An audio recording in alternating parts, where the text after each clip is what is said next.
The afternoon sun cast gentle shadows across the village green of St. Mary Mead, where the annual harvest festival was proceeding with the comfortable rhythm that marked such occasions.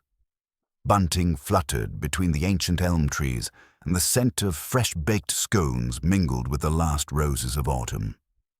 Miss Jane Marple sat quietly at a small table near the refreshment tent, her knitting needles clicking softly as she worked on yet another pair of mittens for the church jumble sale. Her pale blue eyes, however, were far from focused solely on her stitches. They moved with practiced ease across the familiar faces gathered on the green, noting the small tensions and undercurrents that always seem to surface at village gatherings. Near the cake stall, Mrs. Dolly Bantry was engaged in animated conversation with the vicar's wife, their voices carrying the particular intensity that suggested gossip of more than usual interest. The subject of their discussion, Miss Marple had gathered from fragments overheard, was the new maid at Millfield House, the imposing Georgian manor that dominated the hill overlooking the village. Young Rosie Fletcher had been employed there for barely 2 months, but already her reputation for carelessness had become a topic of considerable local concern. "Always leaving things open, my dear," Mrs. Bantry had confided earlier. "Windows, doors, cupboards, quite the most scatterbrained girl you ever saw. Mrs. Thornberry is beside herself with worry about the valuables." Mrs. Eleanor Thornberry, the widow who had inherited Millfield House from her late husband's family, moved gracefully between the stalls with the practiced ease of someone accustomed to social obligations. She was a handsome woman in her 50s, with silver hair and an air of quiet dignity that commanded respect. Beside her walked her nephew, David Thornberry, a young man of perhaps 30 whose frequent visits to the manor had recently become a source of speculation among the more observant villagers. Dr. Haydock paused at Miss Marple's table, setting down his teacup with the careful precision of a man who had attended too many village functions to count. "Lovely afternoon for it," he remarked, though his expression suggested his thoughts were elsewhere.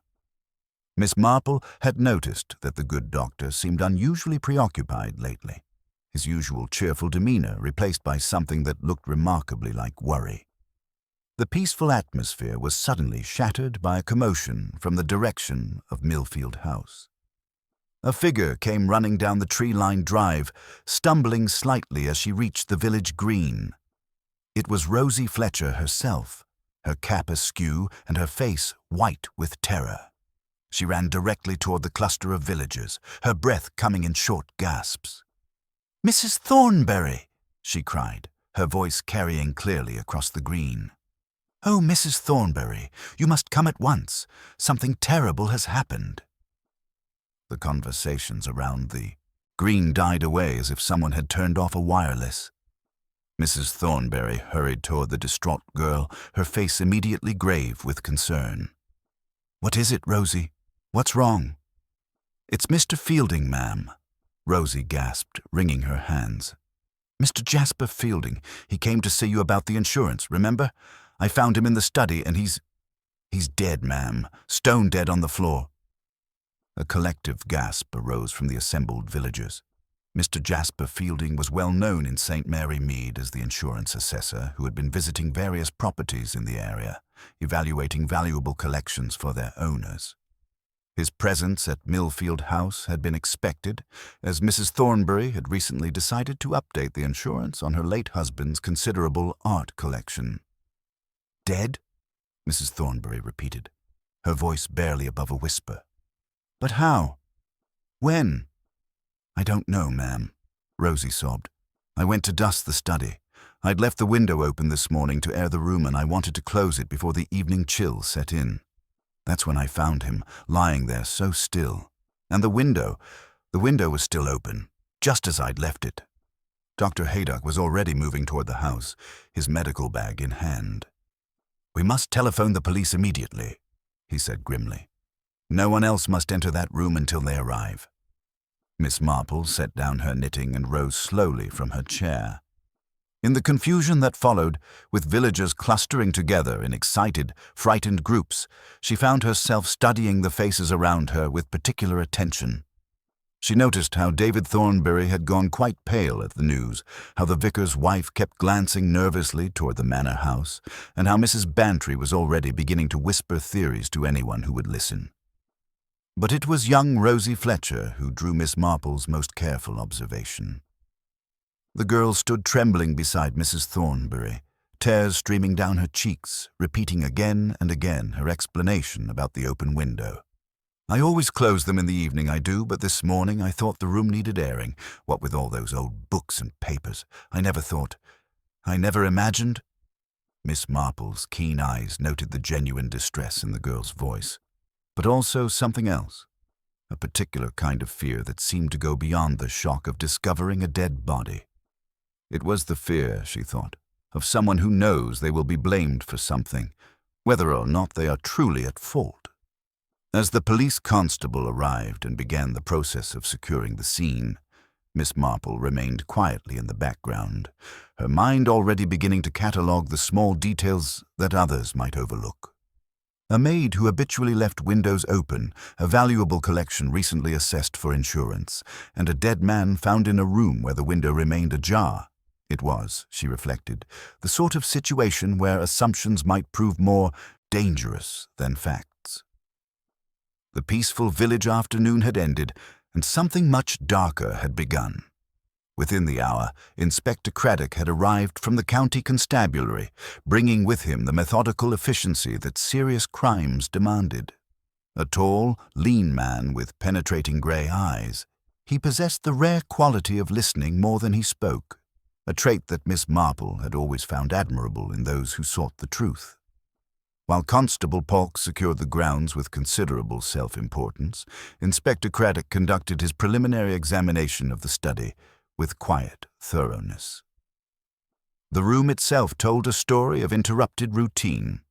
Mr. Fielding's leather portfolio lay open on the desk, its contents scattered as though he had been in the midst of comparing documents when death found him. His fountain pen, uncapped and dry, rested beside a half-completed assessment form. Most tellingly, a teacup sat on the window sill, still bearing traces of what appeared to be lemon barley water, suggesting the deceased had been offered refreshment and had accepted it. "The blow came from behind," Dr. Haydock explained to the inspector, his professional demeanor masking what Miss Marple recognized as genuine distress. A single strike with something heavy, but not particularly sharp. Death would have been instantaneous. He paused, glancing toward the open window. "The curious thing is the position of the body. If he had been struck while examining items near the window, one would expect him to fall forward. Instead, he lies as though he had turned to face his attacker." Inspector Craddock nodded thoughtfully, his gaze moving from the corpse to the window and back again. "And you say his briefcase is missing, Mrs. Thornbury?" Eleanor Thornbury, who had maintained remarkable composure throughout the ordeal, confirmed this with a slight tremor in her voice. "Mr. Fielding never travelled without it. Brown leather, quite distinctive with brass fittings. He kept all his assessment materials inside." The inspector's attention then turned to young Rosie Fletcher, whose distress had, if anything, intensified since the discovery. The girl stood wringing her hands, her cap askew, repeating her explanation about the open window with the persistence of someone who feared disbelief. "I always air the rooms proper, sir," she insisted, her voice barely above a whisper. "Mrs. Thornbury, she likes things fresh, especially the study with all them old books. I opened it first thing after breakfast. I did, and I was going to close it before the evening chill set in. That's when I found him, sir, lying there so still." Miss Marple, who had positioned herself near the doorway where she could observe without intruding, noticed several details that seemed to escape the others' attention. The girl's distress, while genuine, carried an undertone of something beyond mere shock at discovering a corpse. There was a particular quality to her fear, the kind that suggested knowledge of having contributed, however innocently, to a tragedy. More intriguing still was the behavior of David Thornbury, who had remained conspicuously silent throughout the proceedings. The young man stood apart from the others, his face pale and his hands clenched at his sides. When Inspector Craddock mentioned the missing briefcase, Miss Marple observed a slight tightening around David's eyes, a reaction so brief that it might have been missed by anyone not specifically watching for such things. "I understand Mr. Fielding was here on business related to your late husband's art collection." Inspector Craddock addressed Mrs. Thornbury. "Was this a routine assessment?" Mrs. Thornbury hesitated for just a moment before responding. "Not entirely routine, Inspector. There had been some questions raised about certain pieces in the collection. Mr. Fielding was conducting a thorough evaluation for insurance purposes." She glanced briefly at her nephew before continuing. "My late husband was passionate about art, but not always as careful about provenance as perhaps he should have been." This revelation cast the crime in an entirely new light. Miss Marple found herself recalling a similar case from years past, where a seemingly straightforward burglary had concealed far more complex motives involving questionable artifacts and family reputations.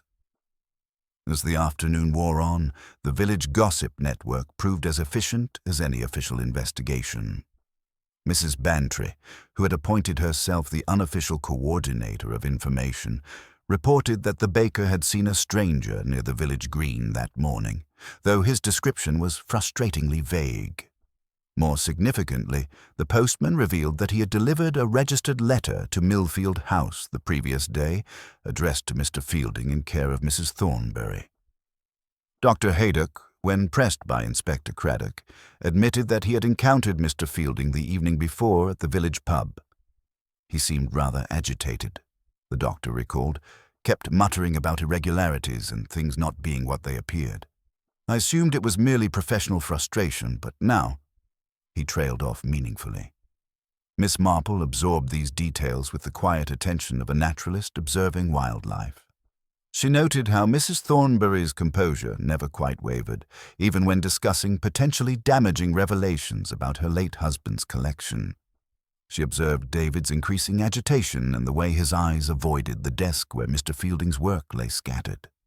Most particularly, she watched Rosie Fletcher, whose repetitive insistence about the open window had begun to sound less like explanation and more like a desperate attempt at self-convincing. As evening approached and Inspector Craddock prepared to expand his investigation, Miss Marple found herself contemplating the curious nature of coincidence. A careless maid who habitually left windows open, a valuable collection with questionable pieces, and an insurance assessor who had discovered irregularities. It was beginning to form a pattern that spoke less of random burglary and more of carefully orchestrated deception. The peaceful village of St. Mary Mead had harbored its share of secrets before, and Miss Marple suspected that this particular tragedy would reveal depths of human nature that few would expect to find beneath such tranquil surfaces. The morning following Mr. Fielding's death brought with it the peculiar atmosphere that settles over a village when violence has disturbed its natural order. Miss Marple rose early, as was her custom, and made her way to the post office under the pretense of purchasing stamps. In reality, she positioned herself at the very heart of St. Mary Mead's information network, where Mrs. Emmett, the postmistress, held court over the village's collective knowledge with the discretion of a seasoned diplomat. "Terrible business up at the house," Mrs. Emmett murmured, sorting through the morning delivery with practiced efficiency. "Poor Mrs. Thornbury, having such a thing happen on her property. And that girl, Rosie Fletcher, she came down to the village shop first thing this morning, white as a sheet and shaking like a leaf." Miss Marple accepted her stamps with a thoughtful nod. The poor child must feel responsible, having left the window open as she did. Though I suppose in this weather it's natural enough to want fresh air in those old rooms. Mrs. Emmett leaned closer, lowering her voice conspiratorially. "That's just it, though. My sister works up at the manor twice a week, helping with the heavy cleaning, and she says that study window is the devil to open properly. The frame's warped something dreadful, and it takes considerable force to raise the sash. Hardly the sort of thing a slight girl like Rosie would manage easily." This revelation struck Miss Marple as particularly significant, though she maintained her expression of mild interest. A window requiring substantial effort to open suggested either that young Rosie possessed more strength than her delicate appearance indicated, or that someone else had been involved in ensuring the window remained accessible. The implications were troubling, particularly given the girl's insistent repetition of her story about leaving it open. As she emerged from the post office, Miss Marple encountered Dr. Haydock returning from his morning rounds. The good doctor appeared even more troubled than the previous evening, his usually cheerful countenance marked by deep concern. "Disturbing developments, Miss Marple," he said quietly, glancing around to ensure their conversation wouldn't be overheard. "Inspector Craddock has made some rather unsettling discoveries about Mr. Fielding's purpose at Millfield House. It appears the man had serious concerns about certain pieces in the Thornbury collection." Miss Marple's eyebrows rose with polite interest. "Concerns, Doctor?"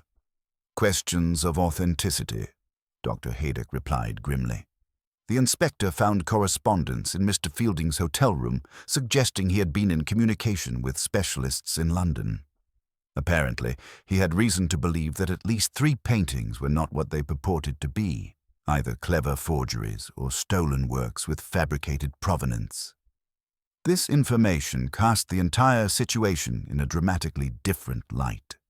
Miss Marple found herself recalling her nephew Raymond's stories about the art world, where vast sums of money and questions of authenticity could drive otherwise respectable people to desperate measures. The missing briefcase suddenly assumed far greater significance than a simple robbery would warrant. Their conversation was interrupted by the appearance of David Thornbury, who approached them with the careful manner of someone attempting to appear casual while harboring significant anxiety.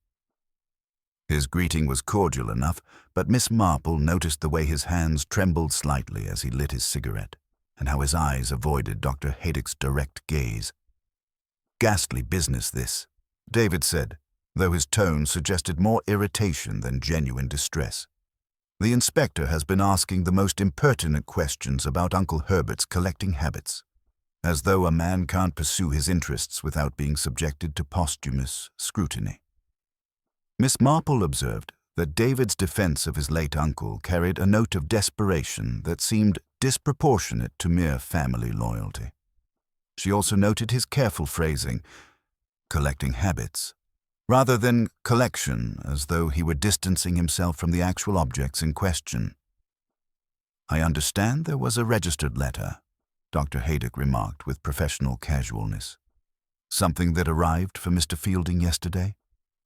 David's response came too quickly, with the rehearsed quality of a prepared explanation. "Aunt Eleanor mentioned something of the sort. Business correspondence, no doubt. The insurance world generates endless paperwork, from what I understand." Miss Marple found this dismissive attitude rather curious, particularly given that registered letters typically contained matters of considerable importance. She excused herself from the gentleman and made her way toward the village green, where she had spotted young Rosie Fletcher walking with the hurried, furtive manner of someone hoping to avoid attention. Intercepting the girl near the church gate with the gentle efficiency of someone well practiced in extracting information from reluctant sources, Miss Marple offered a kind smile. "My dear child, you look quite exhausted. This terrible business must be weighing heavily on your mind." Rosie's eyes filled with tears immediately. "Oh, Miss Marple, I don't know what to do with myself. Everyone keeps asking about that window, and I keep telling them the same thing, but I can see they don't believe me. They think I'm lying, or that I did something wrong." Miss Marple studied the girl's face with compassionate attention, noting the genuine distress, but also something else, a particular quality of fear that suggested knowledge beyond the shock of discovering a corpse. "And did you, my dear? Do something wrong, I mean?" The question seemed to strike Rosie like a physical blow. She looked around desperately as though seeking escape before her composure crumbled entirely. "I don't know," she whispered. "I honestly don't know anymore. There's things I should have mentioned, but I was afraid. And now it's too late, and if I tell the truth, they'll think I'm guilty of something terrible." Miss Marple reflected on the curious nature of guilt and innocence as she walked slowly home. In her long experience, people often felt responsible for outcomes that were beyond their control, while those truly culpable frequently displayed remarkable composure. Young Rosie's distress seemed genuine, but her admission of withholding information suggested complications that extended far beyond a carelessly opened window. The pattern emerging reminded Miss Marple of a similar case years ago, where a servant's established reputation for negligence had been deliberately exploited to provide cover for a more calculated crime. People, she had learned, often use their known characteristics, whether carelessness or reliability, as either shields or weapons, depending on their purposes. As she settled into her sitting room with her knitting, Miss Marple contemplated the various threads of the mystery.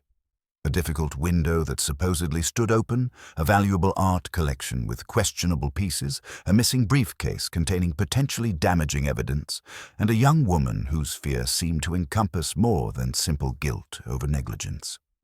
The registered letter added another layer of complexity, suggesting that Mr. Fielding's visit to Millfield House had been anticipated by someone other than Mrs. Thornberry. Most intriguing of all was David Thornberry's behavior. His frequent visits to his aunt, his obvious financial difficulties, and his nervous reaction to questions about the collection painted a picture of a young man under considerable pressure. Miss Marple had observed that desperation often led people to actions they would never have contemplated under normal circumstances. The afternoon sun slanted through her windows as Miss Marple considered the delicate balance of human nature. In her experience, the most dangerous criminals were often those who appeared most respectable, who understood how to manipulate appearances and exploit the assumptions others made about them.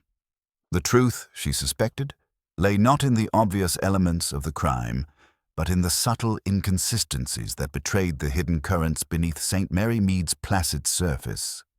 Tomorrow would bring new revelations, she was certain, but tonight she would content herself with organizing her thoughts and preparing for whatever developments the investigation might bring. The next morning brought Inspector Craddock to Miss Marple's cottage, his expression carrying the particular weight of a man who had spent a sleepless night wrestling with contradictory evidence. She received him in her sitting room, where the autumn light streamed through lace curtains and illuminated both her steady knitting and the inspector's troubled countenance. "I find myself rather at sea, Miss Marple," he confessed, accepting her offer of tea with the gratitude of someone who had consumed too much police station coffee. "Young Rosie Fletcher came to see me first thing this morning, quite beside herself with guilt. It seems her original account of opening the study window was not entirely accurate." Miss Marple's needles continued their rhythmic clicking, though her attention was entirely focused on the inspector's words. "Indeed. And what does the poor child say actually happened?" Inspector Craddock consulted his notebook with the careful precision of a man who had learned not to trust his memory alone. She admits that when she entered the study yesterday morning to dust, she found the window already open, not wide, mind you, but open enough to let in the morning air. She assumed Mrs. Thornberry had opened it earlier, though she found this unusual given the chill. When she discovered the body later, she panicked and claimed she had opened it herself, fearing she would be blamed for some security lapse. This revelation struck Miss Marple as both significant and troubling. In her experience, people who revised their stories under pressure often revealed more in their corrections than they intended. And what explanation does she offer for this deception? "Fear, pure and simple," Inspector Craddock replied grimly. She was terrified of losing her position, particularly after Mrs. Thornberry had emphasized the importance of security with Mr. Fielding's visit. The girl seems to believe that admitting to finding an open window would somehow make her complicit in the crime. Miss Marple reflected on young Rosie's character.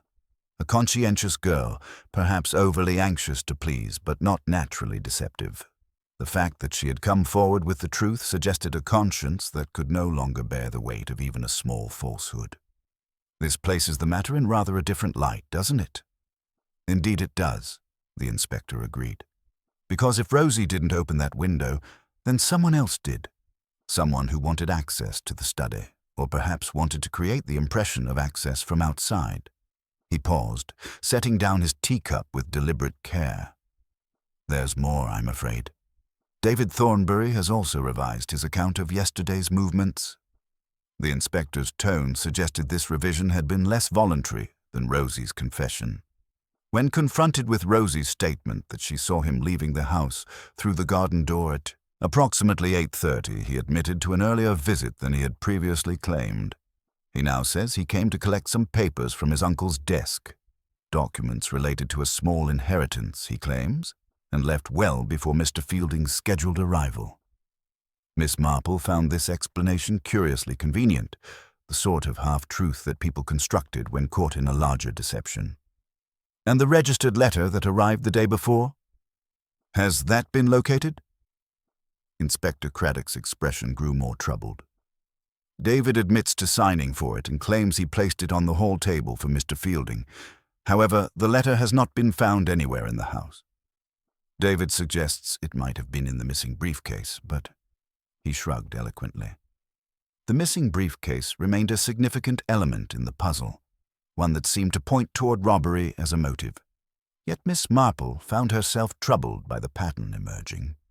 Too many elements seemed designed to point in obvious directions, the open window suggesting outside access, the missing briefcase implying theft, David's presence providing opportunity. In her long experience, the most dangerous criminals were often those who understood how to construct such obvious explanations while concealing their true purposes. I think, she said carefully, that it might be instructive to examine the study once more. Small details often reveal themselves differently in daylight than they do in the confusion of discovery. Inspector Craddock readily agreed, and they made their way up the gentle slope to Millfield House together. The morning air carried the scent of wood smoke and dying leaves, and the house itself seemed to brood in the pale sunlight, its windows reflecting nothing but sky. Mrs. Thornbury received them with the composed courtesy of someone determined to maintain dignity in trying circumstances. She led them to the study, where the scene remained largely undisturbed, save for the removal of Mr. Fielding's body. The room felt different in daylight, less ominous, perhaps, but somehow more revealing of its secrets. Miss Marple went immediately to the window, as was her habit when examining any scene. The sash, she discovered, moved with surprising ease when she tested it, far easier than one would expect from a window that supposedly required considerable force to open. She noticed faint marks along the runners, barely visible unless one knew to look for them, suggesting recent attention to the mechanism. "Mrs. Thornbury," she inquired gently, "has this window been repaired recently?" The lady of the house looked genuinely puzzled. "Not to my knowledge. It has always been rather troublesome. The frame warped years ago, and we've simply learned to live with it." Yet the window's current ease of operation suggested otherwise. Miss Marple found herself recalling a similar case from years past, where a supposedly stuck door had been secretly oiled to facilitate a planned crime. The preparation required for such deception spoke of careful planning rather than impulsive action. Their examination was interrupted by the arrival of David Thornbury, who appeared in the doorway with the particular tension of someone who had been watching for their arrival. His greeting was cordial enough, but Miss Marple noticed the way his eyes moved constantly between the window and the desk, as though checking to ensure certain details remained undisturbed. "I trust you're making progress, Inspector," he said, though his tone suggested more anxiety than hope. "This business is becoming quite trying for Aunt Eleanor, as you can imagine."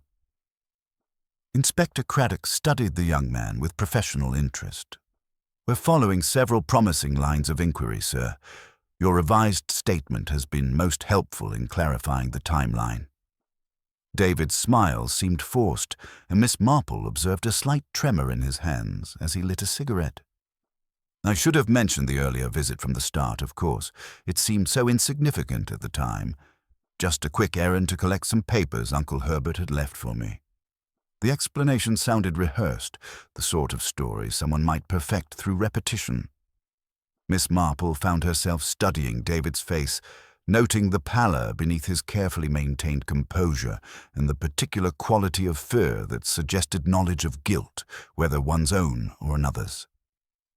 As they prepared to leave, Inspector Craddock's demeanor suggested a man who believed he was close to making an arrest. The evidence against David Thornbury was largely circumstantial, but it was mounting steadily. Opportunity, access, financial motive, and now demonstrable deception about his presence at the scene. Yet Miss Marple found herself unconvinced by the apparent simplicity of the solution. In her long experience with human nature, she had learned that the most obvious suspects were often precisely that, too obvious.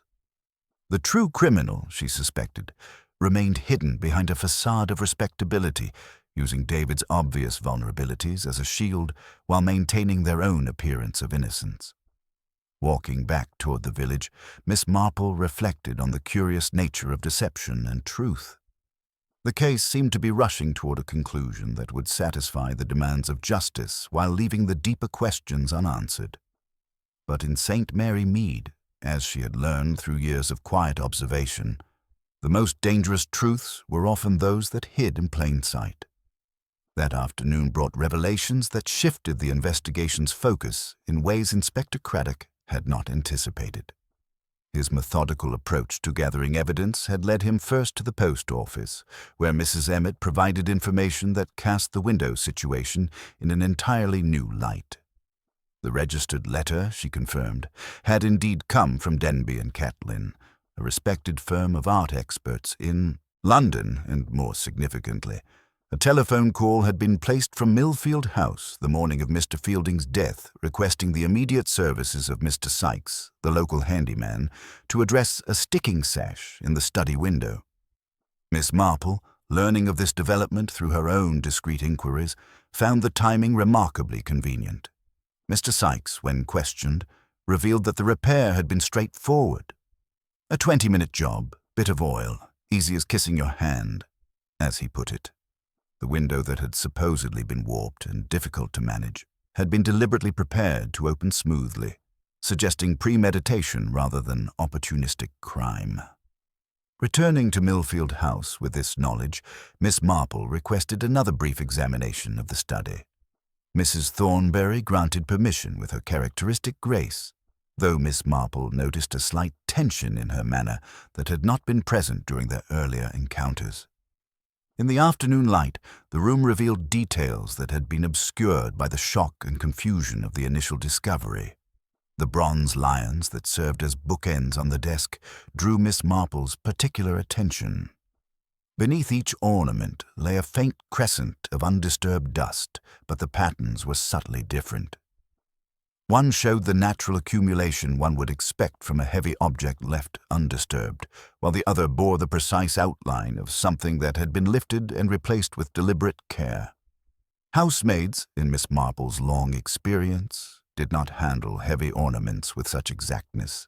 They lifted, wiped, and replaced items where they naturally fell. This precision spoke of a different hand entirely.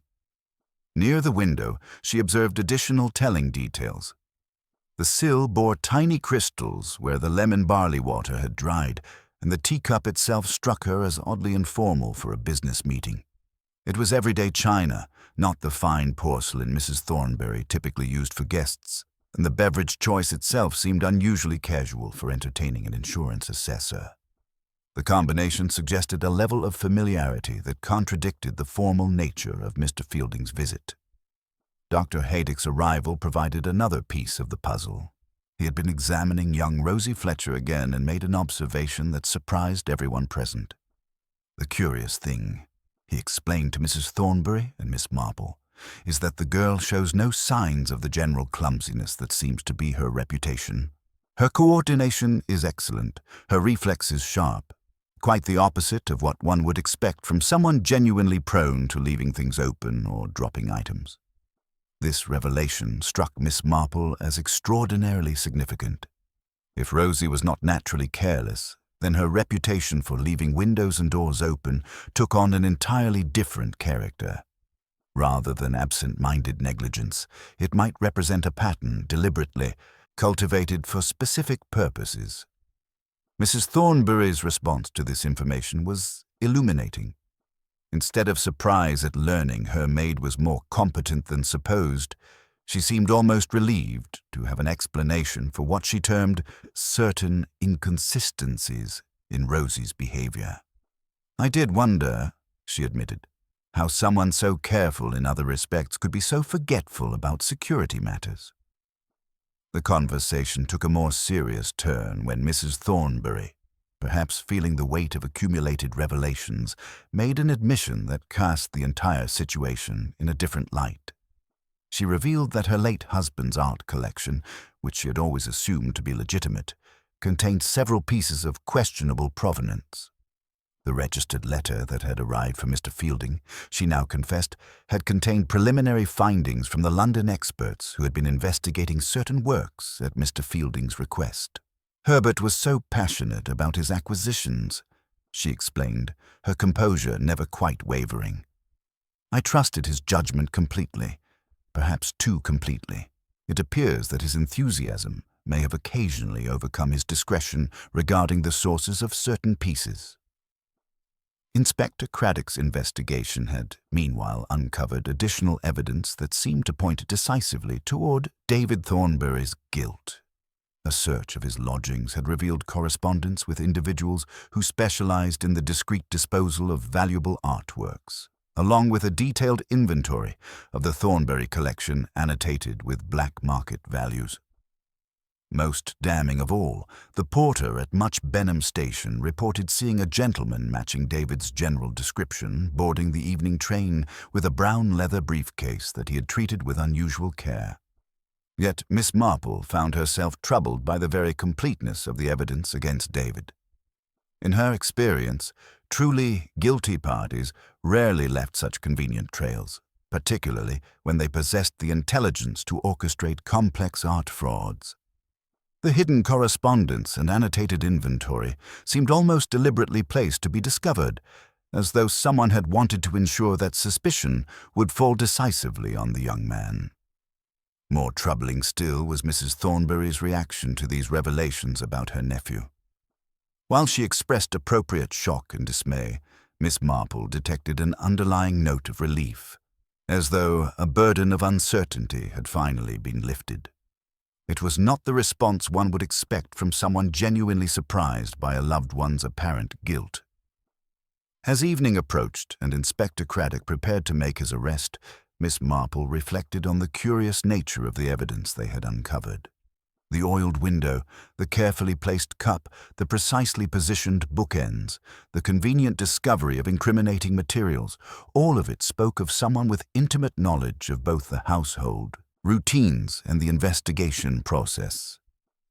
The real murderer, she suspected, remained hidden behind a facade of respectability, using David's obvious vulnerabilities and financial difficulties as a shield, while maintaining their own appearance of shocked innocence. The case seemed destined for a swift conclusion, but Miss Marple had learned through long experience that the most dangerous criminals were often those who appeared most above suspicion. Tomorrow would bring David's arrest, but she wondered if justice would truly be served, or if the real perpetrator would escape behind a carefully constructed web of misdirection and false evidence. The truth, as always in St. Mary Mead, lay not in the obvious answers, but in the subtle inconsistencies that revealed the hidden currents beneath the village's placid surface. The morning brought David Thornbury's arrest, news that spread through St. Mary Mead with a particular satisfaction that accompanies the resolution of uncomfortable uncertainty. The villagers gathered in small clusters, their voices carrying the relief of people who had found their obvious suspect confirmed by official action. Yet Inspector Craddock, despite the mounting evidence, found himself troubled by Miss Marple's quiet reservations and the almost theatrical nature of the case against the young man. Miss Marple herself spent the early hours pursuing a detail that had nagged at her since the previous day's revelations.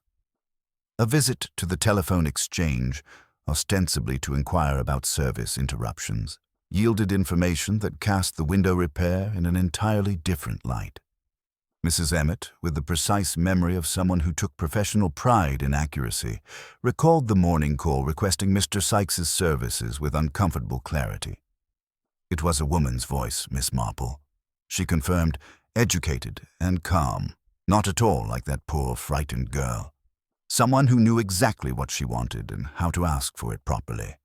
I took it for Mrs. Thornbury herself, though she's never called for repairs before. This revelation struck Miss Marple as particularly significant, given Mrs. Thornbury's earlier claim of having no knowledge of the window repair.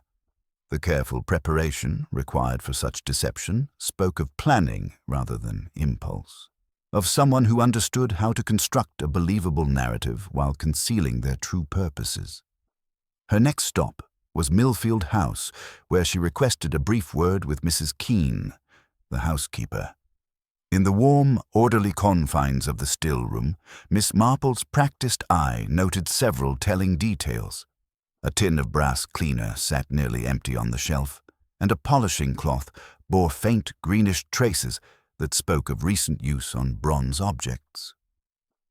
When Miss Marple inquired gently about the study ornaments, Mrs. Keene's response was illuminating. "I don't touch those lions without specific instructions, ma'am," she said firmly, "and I had no such orders. Though I did notice they seemed unusually bright yesterday morning, as if someone had given them particular attention. The implications were clear. Someone with access to the household supplies had polished the bronze bookends recently, likely to remove fingerprints or other evidence. The precision required suggested intimate knowledge of both the objects and the investigation process that would follow their discovery.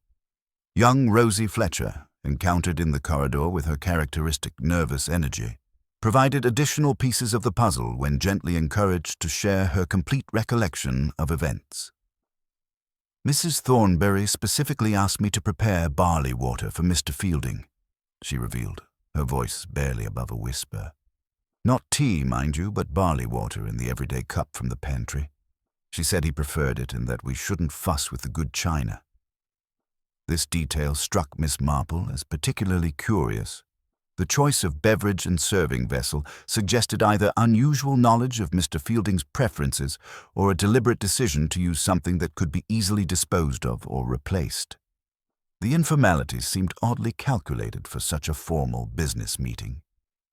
"And Mr. David," Rosie continued, "I saw him near the garden door that morning, but he wasn't going toward the study. He was standing by the orchard, smoking and looking about as if he were waiting for someone who never came." The afternoon brought unexpected developments when two village boys, emboldened by the reward notice and their own sense of adventure, presented themselves at the police station with Mr. Fielding's missing briefcase. They had discovered it in the hedge near the church gate, its lock sprung and most contents removed. However, a single carbon copy remained, bearing the letterhead of Denby and Catlin and containing damning information about significant irregularities in the Thornbury collection, including one work believed stolen from Continental collection during wartime displacement. Inspector Craddock studied the carbon with growing frustration. If David had indeed taken the briefcase, why abandon it so close to his escape route while leaving inside the very document that most incriminated him? The theatrical carelessness felt deliberate, as though someone wanted the evidence discovered while appearing to point toward panic or incompetence. Miss Marple's own examination of the study that afternoon revealed another subtle but significant detail. The small, sentimental print of a lake scene that had hung near the door was missing, leaving only a faint rectangular outline on the wallpaper. When she inquired about it, Mrs. Thornbury's response was smooth but revealing. "That old thing? I had it removed during all this commotion. Such an insignificant piece, and I wouldn't want it damaged with all the police activity." Yet Miss Marple recalled Mr. Hemmings mentioning Mrs. Thornbury's particular attention to that very print's cleaning. Why would someone be meticulous about maintaining an insignificant artwork, then remove it immediately after a crime? The action suggested someone carefully controlling every detail of the scene, removing anything that might contradict their constructed narrative. As evening approached, Miss Marple found herself contemplating the elegant sophistication of the deception. The oiled window, the polished bookends, the carefully chosen refreshment, the missing print, all spoke of someone with intimate knowledge of the household and the investigation process. Most significantly, the pattern revealed someone who understood how to manipulate appearances while maintaining their own facade of shocked innocence. Inspector Craddock, when she shared her observations, agreed to delay any further action against David. "Let them believe the case is closed," Miss Marple suggested quietly. "The truly guilty often reveal themselves when they think they've succeeded. Sometimes the most dangerous criminals are those who appear most above suspicion." The truth, she suspected, lay not in obvious guilt, but in the subtle manipulations of someone who had orchestrated every detail while remaining carefully invisible. Tomorrow would bring the final test of her theory, but tonight she would prepare for what might prove to be the most delicate confrontation of her long experience with human nature's darker impulses. The morning brought Dr. Haydock to Miss Marple's cottage with news that transformed her understanding of the crime's true sophistication. His usually composed demeanor carried the particular gravity of a medical man who had discovered deliberate deception disguised as natural death. "I've completed a more thorough examination of that teacup," he announced, settling heavily into her sitting-room chair. "The residue wasn't merely lemon barley water, Miss Marple. There were distinct traces of a mild sedative, nothing fatal, but sufficient to make someone drowsy and significantly less alert to danger." Miss Marple's knitting needles paused as she absorbed this revelation. A sedative suggested premeditation of the most calculated kind, someone who had planned not merely to kill, but to ensure their victim would be vulnerable and trusting. And this would have taken effect approximately when? 20 to 30 minutes after consumption, Dr. Haydock replied grimly. Long enough for Mr. Fielding to become relaxed and unsuspecting, but not so long as to make him obviously impaired. Quite sophisticated, really, the work of someone with considerable knowledge of such substances and their effects. This information cast the entire sequence of events in a dramatically different light. The killer had not acted in sudden desperation, but had methodically prepared their victim through what appeared to be ordinary hospitality. The choice of everyday china now made perfect sense. It could be disposed of or thoroughly cleaned without attracting the attention that missing fine porcelain would have drawn. Inspector Craddock arrived shortly afterward, his expression suggesting a man who had spent the night wrestling with uncomfortable doubts about his apparent solution. "I've been reconsidering the evidence against David Thornberry," he admitted. "While circumstantial, it seems almost too convenient, as though someone wanted us to reach that particular conclusion." Miss Marple nodded thoughtfully. "In my experience, Inspector, the most dangerous criminals are often those who understand how investigations proceed and can anticipate what evidence will be sought. They construct their deceptions not around what happened, but around what others will expect to find." Together, they made their way to Millfield House, ostensibly for a final review of the evidence, but actually to conduct what Miss Marple privately considered the most delicate test of her long experience with human nature. Mrs. Thornberry received them in the drawing-room with her characteristic composed grace, though Miss Marple noted a subtle tension around her eyes that suggested someone maintaining careful control. "Such a relief that the matter seems resolved," Mrs. Thornberry said, pouring tea with steady hands. "Though, of course, the tragedy of poor David's involvement weighs heavily on my mind. I keep wondering if there were signs I should have noticed." Miss Marple accepted her cup with a gentle smile. "It is curious, though, isn't it, how certain details arrange themselves so neatly? The window repair, for instance. Such fortunate timing that Mr. Sykes could address that troublesome sash just hours before Mr. Fielding's arrival." Mrs. Thornberry's composure flickered almost imperceptibly. "I simply wanted the room properly aired for his visit. One does what one can to ensure guests are comfortable." "Of course," Miss Marple agreed, her tone remaining conversational. "And the barley water was such a thoughtful touch, though I confess I was surprised by the choice of serving vessel, everyday china rather than your lovely porcelain." Quite informal for a business meeting. Mr. Fielding had mentioned digestive difficulties. Mrs. Thornbury replied smoothly. I thought the barley water would be more suitable than tea, and I didn't want to make a fuss with the good china. Inspector Craddock leaned forward slightly. Dr. Haydock has made an interesting discovery about that barley water, Mrs. Thornbury. It contained traces of a sedative, something that would have made Mr. Fielding drowsy and less aware of potential danger. The effect was immediate and telling.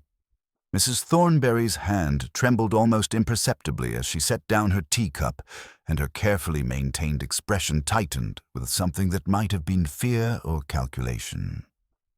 Miss Marple continued with gentle relentlessness. The bronze lions on the study desk were particularly well polished that morning, weren't they? Mrs. Keene mentioned she hadn't been instructed to clean them, yet they gleamed as though someone had taken great care to remove any traces that might have adhered to their surfaces. I sometimes dust Herbert's things myself, Mrs. Thornbury said, her voice carrying a slight strain. It's a comfort, caring for his possessions. And the little print that you removed so hastily, Miss Marple observed, her pale blue eyes never leaving Mrs. Thornbury's face. Such an insignificant piece, yet you felt compelled to take it down immediately after the tragedy. One wonders what might have been concealed behind such an unassuming frame. Mrs. Thornbury's composure was beginning to crack, her hands clasping and unclasping in her lap. At that moment, young Rosie Fletcher entered with fresh tea and in her nervousness stumbled slightly, sending a small splash of hot water onto the polished floor. "You clumsy girl!" Mrs. Thornbury exploded, her voice sharp with uncharacteristic fury. "Can you never do anything right? Always spilling, always leaving things open, always causing trouble when decent people are trying to—" She stopped abruptly, her face paling as she realized what her outburst had revealed. The mask of composed grief had slipped entirely, exposing the raw anger and a desperation beneath. Miss Marple's voice cut through the sudden silence with quiet authority. "Indeed, Mrs. Thornbury, some people do seem rather adept at causing trouble, and others are quite skilled at ensuring that blame falls on the most convenient target." Mrs. Thornbury stared at her, eyes wide with dawning comprehension and trapped fear. The gentle, dignified widow had vanished, replaced by someone cornered and exposed. The psychological pressure had achieved its purpose, and the reaction was precisely what Miss Marple had anticipated. The true killer had finally revealed herself. The silence that followed Mrs. Thornbury's outburst stretched taut as piano wire, each person in the drawing room acutely aware that something fundamental had shifted. Miss Marple continued her knitting with deliberate calm, though her pale blue eyes never left the woman whose carefully maintained composure had just revealed a glimpse of something far less dignified beneath. Inspector Craddock, trained to recognize the moment when pressure finally cracks a suspect's resolve, spoke with measured authority. "Mrs. Thornbury, I think it would be helpful if you could explain why you telephoned for Mr. Sykes to repair the study window on the morning of Mr. Fielding's visit, despite your earlier claim of having no knowledge of such arrangements." Mrs. Thornbury's hands trembled almost imperceptibly as she reached for her teacup, the porcelain rattling against the saucer in a way that betrayed her inner turmoil. "I simply wanted the room properly aired for his visit. The study can become quite stuffy with all those old books and papers." Miss Marple's needles continued their rhythmic clicking as she observed, "How thoughtful of you to ensure Mr. Fielding's comfort. And the barley water was another considerate touch, wasn't it? Though I confess I was curious about your choice to serve it in everyday china, rather than your lovely porcelain. Quite unusual for such an important business meeting." The question seemed to strike Mrs. Thornbury like a physical blow. Her composed facade flickered, revealing something desperate underneath. "Mr. Fielding had mentioned digestive difficulties in his correspondence. I thought the barley water would be more suitable than tea, and I didn't want to make an unnecessary fuss." Dr. Haydock, who had been listening with growing comprehension, leaned forward slightly. "Mrs. Thornbury, I've completed a more thorough analysis of the residue in that cup. The barley water contained traces of a mild sedative.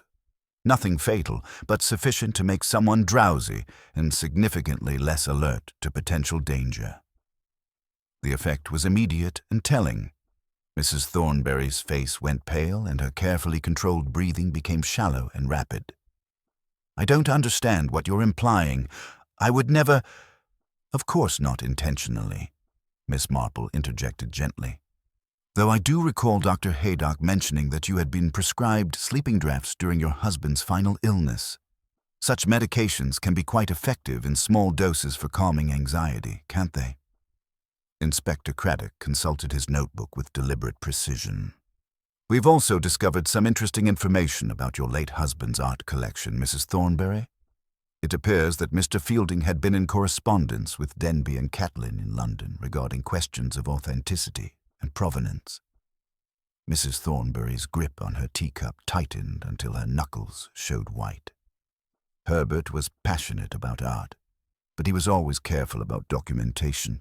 Every piece in the collection has proper certificates. Miss Marple looked up from her knitting with the particular expression she wore when contemplating human nature's more complex manifestations. Indeed, documentation can be quite important in such matters, though I confess I was puzzled by your hasty removal of that small print from the study wall immediately after the tragedy. Such an insignificant piece, yet you felt compelled to take it down at once. The mention of the print seemed to strike Mrs. Thornberry with unexpected force. Her composure cracked further, revealing the strain of someone who had been maintaining an elaborate deception under enormous pressure. "It was merely a precaution. With all the police activity, I was concerned it might be damaged." At that moment, Mrs. Keene appeared in the doorway, her face flushed with the particular agitation of someone who had made a disturbing discovery. "Begging your pardon, ma'am, but I found something in the kitchen range that wasn't there this morning." She held out a small metal tray containing charred fragments. A corner of official letterhead bearing the partial inscription, "Denby," and the twisted remains of what appeared to be a picture frame's hanging hardware. Inspector Craddock examined the evidence with professional interest. "These weren't in the ashes during your morning cleaning, Mrs. Keene?" "No, sir. I bank the fires myself each evening and clear them each morning. These were added later and recently too, judging by how the brass has only just begun to tarnish." Mrs. Thornberry stared at the charred remains as though they were instruments of her own destruction. The registered letter that had contained Mr. Fielding's preliminary findings, the evidence she had thought safely destroyed, now lay exposed in fragments that told their own damning story. Miss Marple's voice carried the gentle authority of someone who had spent decades observing the subtle signs of human guilt. "The registered letter contained rather more than routine correspondence, didn't it, Mrs. Thornberry? Mr. Fielding had discovered irregularities in the collection, not innocent mistakes, but evidence of a systematic replacement of original works with carefully crafted forgeries. The accusation hung in the air like a physical presence. Mrs. Thornberry's breathing became labored, and her hands began to shake visibly as the weight of her deception finally threatened to overwhelm her carefully maintained facade. "You had been selling the genuine pieces while displaying the forgeries," Miss Marple continued with quiet relentlessness. "A sophisticated operation that provided you with considerable income while maintaining the appearance of the intact collection. But Mr. Fielding's investigation threatened to expose everything." Mrs. Thornberry's voice, when she finally spoke, carried the hollow quality of someone whose world was collapsing around her. "You don't understand the pressures I faced. Herbert left me with enormous debts and a house full of beautiful things I couldn't afford to maintain. The insurance barely covered the estate taxes, and David's constant demands for money. The partial confession hung in the air, neither complete admission nor credible denial." Inspector Craddock recognized the moment when a suspect teetered on the edge of full revelation, requiring only the gentlest pressure to complete their fall. Miss Marple set down her knitting and regarded Mrs. Thornberry with the compassionate understanding of someone who had witnessed such moments many times before. The elegant, dignified widow was revealing herself to be something far more desperate and dangerous. A woman who had committed the most calculated of murders to protect her elaborate criminal enterprise. The truth was finally emerging, but Miss Marple knew that the most dangerous moment in any investigation came when the guilty party realized their deception had been completely exposed. Tomorrow would bring the final confrontation, but tonight she sensed that Mrs. Thornberry was preparing for one last desperate gambit to escape the consequences of her actions. The weight of her partial confession seemed to galvanize Mrs. Thornberry rather than defeat her. Her trembling ceased abruptly, and she straightened in her chair with the particular resolution of someone who had decided to make one final stand. Miss Marple recognized the transformation immediately. She had witnessed it before in cornered individuals who chose desperate calculation over inevitable surrender. "I think," Mrs. Thornberry said with renewed composure, "that you are making extraordinary assumptions based on very little evidence. Charred paper in a kitchen range proves nothing except that I disposed of some old correspondence. The sedative traces you mentioned could have come from anywhere. My own medication, perhaps, contaminating the cup through careless handling." Inspector Craddock studied her with professional interest, noting how quickly she had regained control. This was someone who understood exactly how to manipulate an investigation's weaknesses, constructing alternative explanations with the skill of a practiced deceiver. Miss Marple observed this tactical retreat with the fascination of someone watching a master chess player sacrifice pieces to protect their king. "And the window repair you arranged but denied, Mrs. Thornberry. The bronze ornaments polished to remove fingerprints, the missing print that concealed something behind its frame." "Circumstantial observations," Mrs. Thornberry replied smoothly. "Nothing that couldn't be explained by ordinary household maintenance and the natural desire to keep one's home presentable during a police investigation." At that moment, David Thornberry appeared in the doorway, released on bail and bearing the particular pallor of someone whose world had been turned upside down. His entrance seemed to strengthen Mrs. Thornberry's resolve, as though his presence provided her with one final card to play. "David," she said with calculated warmth, "how good of you to come. I've been explaining to these people that their theories are based on misunderstandings and coincidences." David's response was not what she had expected. His face flushed with anger as he stared at his aunt. "Is it true what Inspector Craddock told me about Uncle Herbert's collection, about the forgeries?" Mrs. Thornberry's mask slipped for just an instant, revealing something cold and calculating beneath her refined exterior. "David has made his own choices, Miss Marple. His financial difficulties and questionable associations with art dealers are matters of public record. If he has involved himself in illegal activities, that is hardly my responsibility." The callous dismissal of her nephew's fate struck everyone present as particularly chilling. Here was someone prepared to sacrifice family to protect herself, displaying the ruthless pragmatism that had enabled her to plan and execute such an elaborate crime.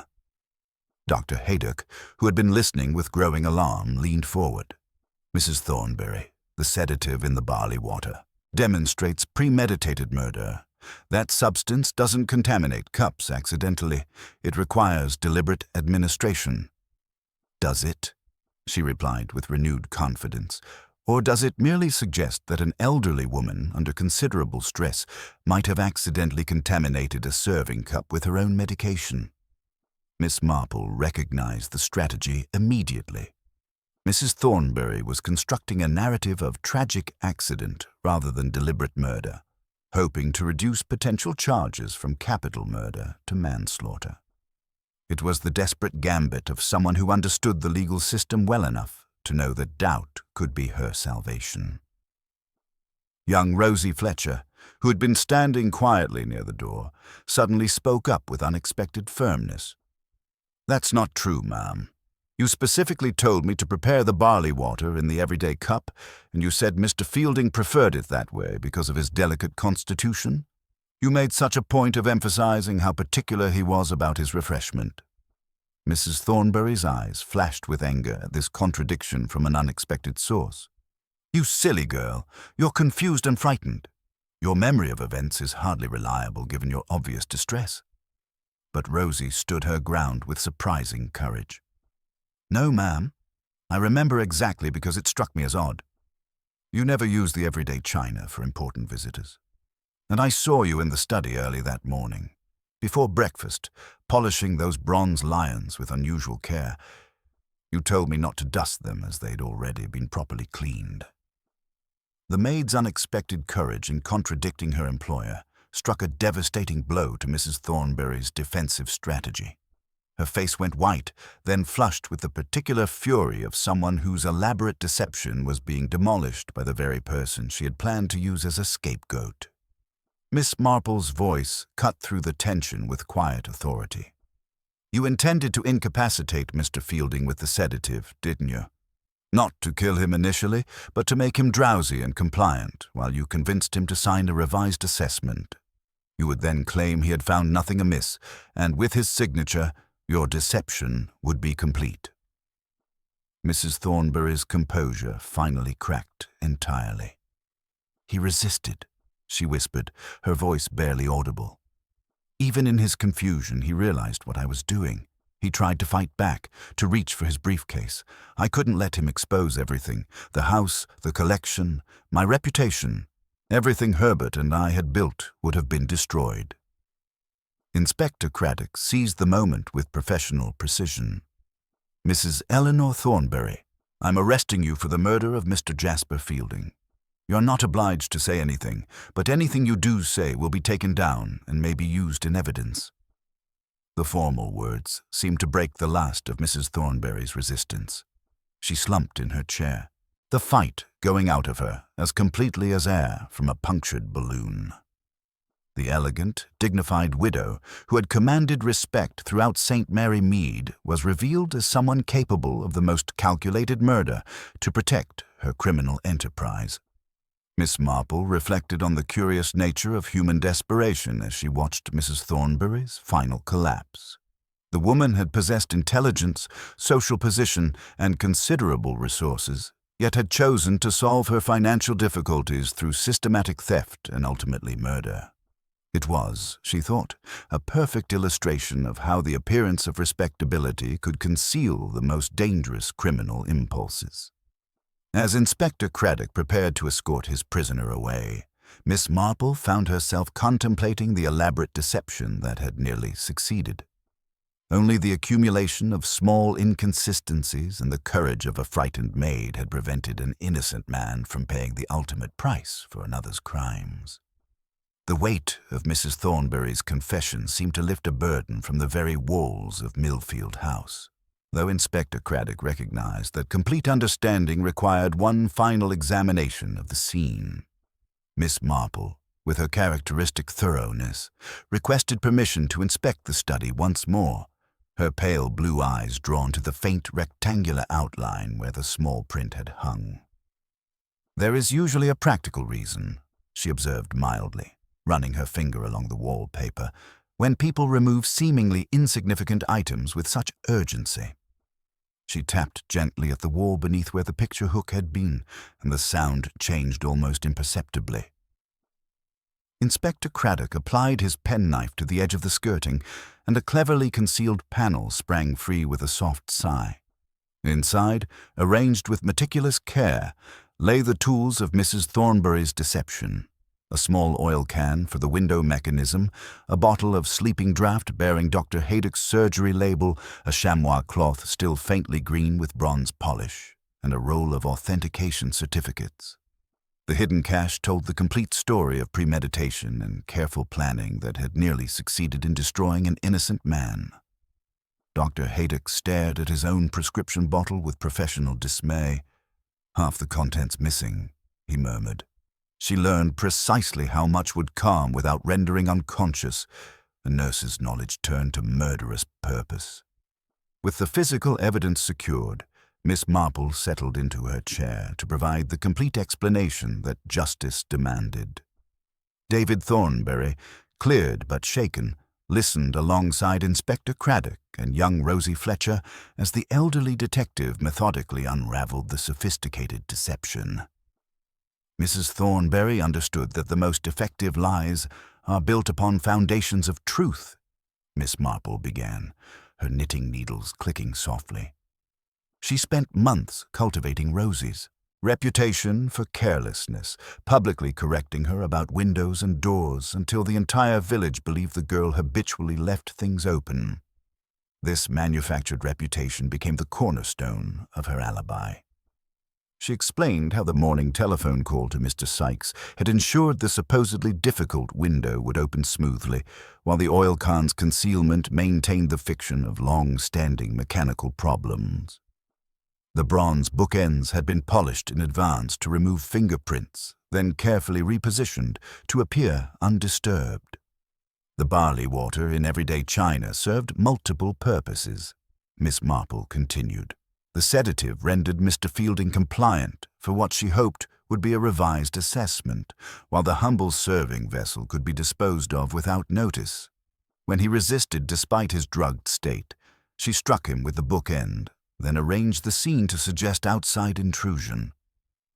David's voice carried the pain of betrayal as he asked about the evidence planted in his lodgings. Miss Marple's expression softened with compassion. Your aunt exploited your genuine financial difficulties and minor indiscretions, David. She visited your rooms under the guise of family concern, planting incriminating documents while removing the truly damaging evidence that exposed her own crimes. The missing briefcase was abandoned near the church specifically to implicate you while ensuring the carbon copy would eventually surface to support her narrative. Inspector Craddock nodded grimly. The registered letter from Denby and Catlin contained preliminary findings confirming the forgeries. She tried to burn it completely, but failed to account for the resilience of official paper stock. As the legal machinery ground into motion over the following weeks, St. Mary Mead gradually processed the shocking revelation that one of its most respected residents had been a calculating murderer. Mrs. Thornbury's trial became a sensation, but the outcome was never in doubt given the overwhelming evidence of premeditation and deception. David Thornbury, though cleared of all criminal charges, chose to leave the village and rebuild his life elsewhere, carrying the scars of his aunt's betrayal. Rosie Fletcher found herself transformed from suspected accomplice to celebrated hero, her courage in speaking truth to power earning her a position with Dr. Haydick's household where her genuine competence was properly valued. Millfield House stood empty through the winter months, its elegant facade now shadowed by tragedy.